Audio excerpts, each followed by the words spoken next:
में आ औ उप अप उप अप अपि अभि अति अधि अनु सु नि निस दूर दस प्र प्रा प्रति परि निर वि अ।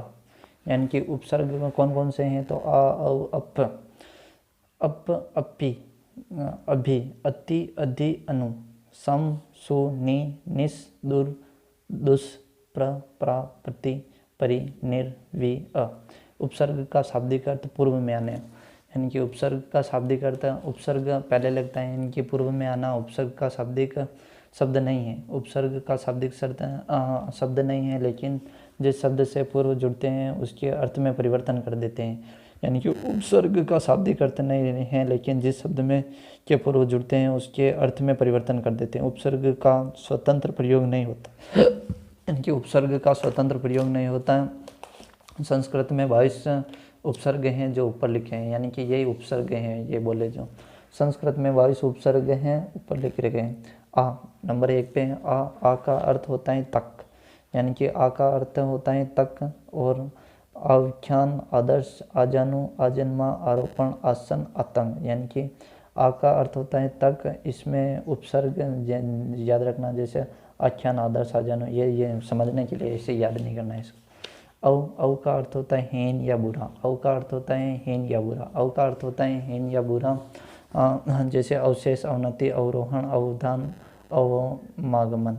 उप का अर्थ होता है निकट या गौण। उप का अर्थ होता है निकट या गौण। उप का अर्थ होता है निकट या गौण।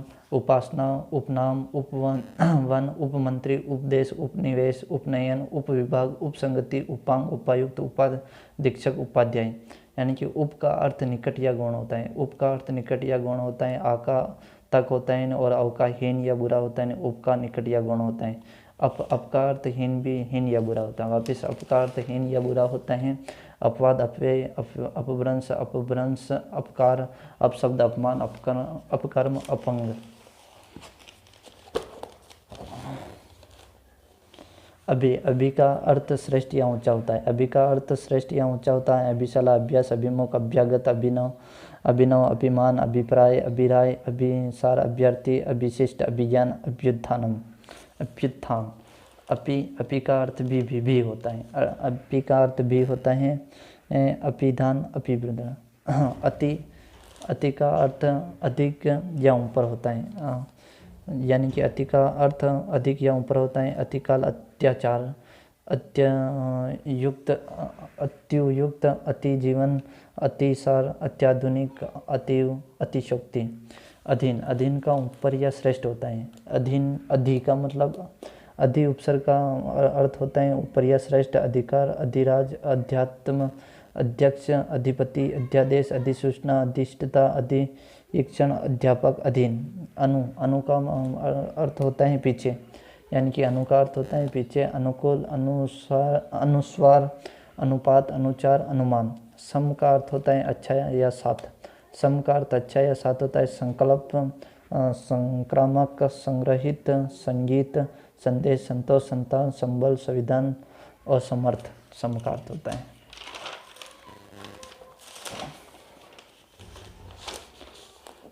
सु का मतलब होता है, सु का मतलब अच्छा या सुंदर।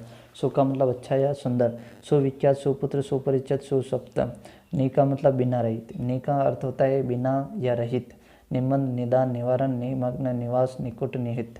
निर का मतलब भी रहित होता है। निरापद, निरसद और निष्का विशेष, निःशुल्क, निःशब्द, निष्काम, निष्कर्म, निष्फल, निसंतान, निसंदेह। वी का मतलब विशेष से बिना रहित, यानी कि विकार, विक्रय, विदग्ध, विवियोग, व्याकरण। दूर का अर्थ कठोर, दुर्मति, दूर का अर्थ होता है कठोर। दूर और रो। दूर का अर्थ कठोर होता है और वी का अर्थ विशेष या बिना रहित। दूर का अर्थ कठोर होता है। दुर्मति, दुर्योग, दुर्योधन, दुर्विचार और दुरात्मा और दुरागमन।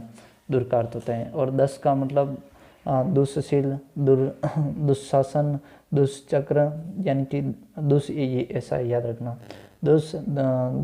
दुष्शील, दुर्शासन, दुष्चक्र, दुष्चरित्र, दुष्कर्म, दुष्परिणाम। प्र का मतलब प्रथम पद प्रधान। प्र का मतलब प्रथम पद प्रधान होता है, जैसे प्रपंच, प्रताप, प्रलय, प्रचार, प्रख्यात। परपरा का मतलब दूसरा या विशेष। परपरा में दूसरा या विशेष, परकीय, पर दादा या परपोता, पराधीन, पराजय, अविद्या। प्रति का मतलब विपरीत प्रत्येक। विपरीत प्रत्येक, प्रतिकूल, प्रतिकार, प्रतिक्रिया और प्रतिघात, प्रतिनियुक्ति, प्रत्येक। परि का मतलब होता है चारों ओर। प्रति का मतलब तो विपरीत या प्रत्येक होता है, और परि का मतलब चारों ओर होता है। परि का मतलब चारों ओर, परिक्रमा, परिचय, परिणाम, परितोष, परिणाम, परिवेक्षण, परिच्छेदन। अन्य में देख लेना कि अन्य और आते हैं, अभाव नहीं होता है, यानी कि अ का मतलब अकर्ता, अ का मतलब होता है अभाव, अभाव या नहीं अभाव या नहीं। अकर्ता, अकर्ता, अकर्ता, अकथनीय, अवेतनिक। अध का मतलब आधा होता है, अध कचरा, अध पका, अध खुला, अध मरा और अध जला। अध का मतलब नीचे होता है। अध का एक तो अध का मतलब आधा होता है, और एक अध का नीचे मतलब होता है नीचे। अधोमुख गति, अधोमुख, अधो मार्ग, अधो भूमि, अधोगामी, अधोमुख, अधो रेखा, अधो वस्त्र। अन्न का मतलब निबंध, अभाव, यानी कि अंतर, अनंतर, अनंत, अनधिकार, अनावश्यक, अनेक, अनुचित, अनिच्छा। अन्न का निषेध, अनदेखा, अन्न का अर्थ होता है निषेध। और ये देख लेना यार, उनका मतलब 19 होता है, 19 नहीं होता है, 19, 29 और 49 शब्द बनते हैं। कु का मतलब बुरा होता है, कु का मतलब कुपात्र, कुकर्म, करुण।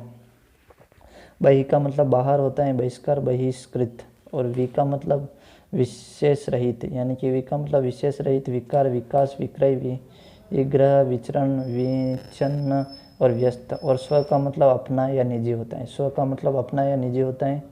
स्वच्छंद, स्वकीय, स्वतंत्र, स्वरूप, स्वशासन, स्वाभिमान और स्वधर्म होता है। अरबी भाषा